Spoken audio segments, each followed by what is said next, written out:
Everyone wants a sharper mind, but almost no one is willing to take their brain into the places where real intelligence is built. 1 and 2.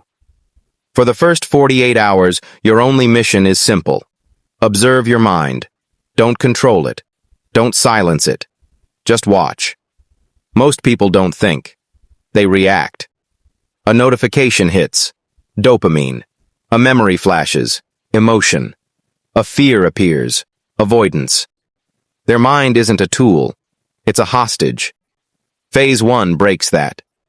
From this moment until the end of day 2, every single thought that appears in your mind gets one word labeled. I'm tired. Body, I want food. Desire, I can't do this. Fear, this is boring. Resistance. A random image, noise. No fighting, no debating, no judging. Just label, and let it drift away. If you forget and get lost in thought, restart the count. This is not punishment. This is awareness training. Most people won't last 10 minutes. If you don't either, good. You just discovered the real starting line. Within hours, something strange happens. Silence. Not emptiness, not meditation. A gap. A delay between thought and reaction. That gap is the first spark of intelligence.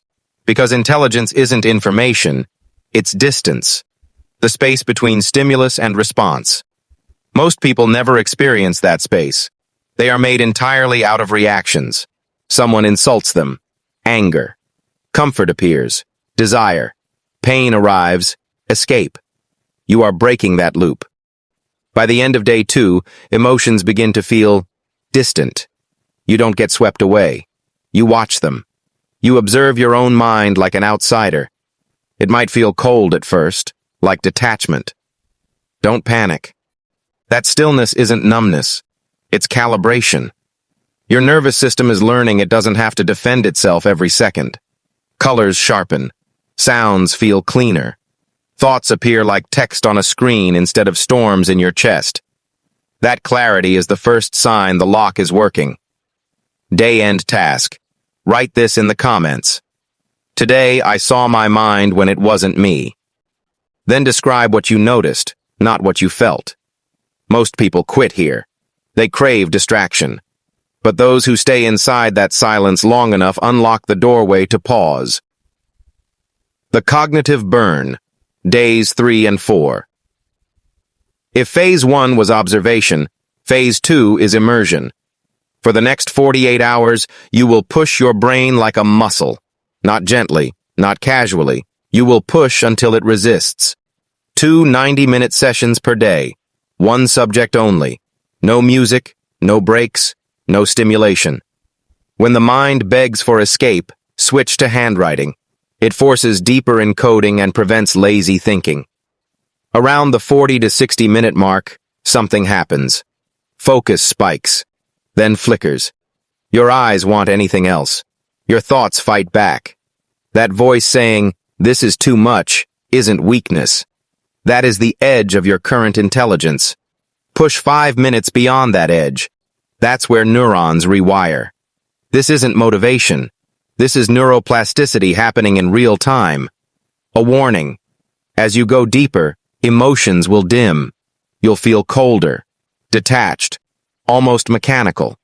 You stop feeling the work. You simply do it. This is the brain reallocating resources, shutting down emotion to power logic.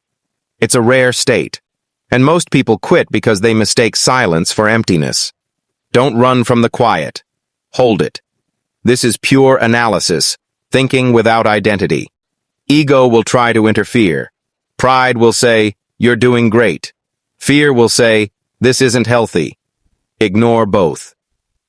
Day-end task. Comment. Today I reached the burn. Describe what happened when the emotions dropped away. Did you feel sharper? Empty? Uncomfortable? Powerful? Your answer is a snapshot of your brain evolving under pressure. By the end of day 4, something shifts. Problems feel lighter. Patterns feel obvious. People become transparent. That is neural efficiency, the brain operating without emotional static. Most people never reach this. Those who do, are ready for pause. Overclock. Days 5 and 6. By day 5, you stop trying to focus. You simply drop into it. This is the entry point to overclock mode, where the brain stops asking for permission and starts running at full capacity. For the next 48 hours, 2 sessions per day, 3 hours each. No input, only creation. Write, calculate, design, strategize, solve. Push until your brain feels warm, that gentle pressure behind the eyes. Neural friction, the signal of high-level cognition. Around hour 3, a switch flips. Your inner voice fades. Ideas start connecting by themselves. You predict sentences before you think them. You feel responses before people speak. This isn't magic. This is predictive processing, the pattern engine of the brain running at full bandwidth. It feels like intuition, but it's compression. Your mind solving faster than consciousness can track. But there's a cost. When thinking accelerates, emotion dims. Life begins to look like a strategy map instead of a story.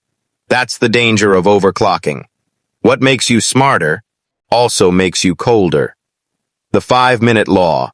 When fatigue hits, whisper, greater than. Then push for exactly 5 more minutes. This tiny push locks a new cognitive threshold. You're not training focus anymore. You're training command, the ability to control your own processing. Warning. By the end of day 6, you may feel separated from people, like you're watching life from behind glass. It's not depression. It's awareness.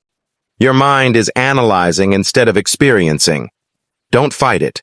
Just notice it. Day-end task. Day 5. Comment. I reached the overclock. Day 6. Comment. My mind felt mechanical but clear. Describe what you created, what sharpened, and what you lost. Only those who can recognize the price of intelligence are ready for the final stage. Integration. Day 7. You've spent 6 days feeding fire into your brain. Now you cool the metal without cracking it. Integration is the hardest phase, not because it demands strength, but because it demands softness. After so much silence, emotion will feel loud. After so much focus, stillness will feel suspicious. That's normal. The system is recalibrating. Morning ritual. Decompression. When you wake up, do nothing for 15 minutes. No phone, no planning. Just breathe. Your mind will try to accelerate.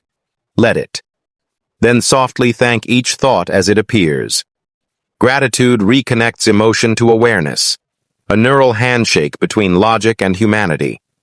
After that, go outside or touch something physical. A wall, a tree, your own skin. Say quietly, I am not just thought.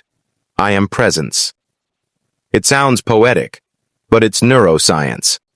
Tactile input re-anchors the logical brain to the body. Midday. Reconnection test. Pick one person. Listen for 5 minutes without analyzing. No predicting. No reading tone. Just hearing them. When your forehead tightens, that's the analytical network trying to hijack empathy. Take one breath. Return to listening. If you can do this, you've reached the state of dual processing, intelligence and emotion working together. Evening. Reflection protocol. Write 3 answers. 1. What did I gain from the silence? 2. What did I lose while chasing focus? 3. Which one do I choose to keep? Be honest. The mind you built this week is powerful, but without self-awareness, it becomes a tyrant. When finished, close your eyes and say, my mind serves me. I don't serve it. That line completes the loop. The lock, the burn, the overclock, the integration. Final task. Comment. Day 7. Integration complete. I can think and feel again. Describe how emotion returned, as warmth, as weight, or as balance. This isn't for approval. It's to remind the machine inside you that a soul still exists.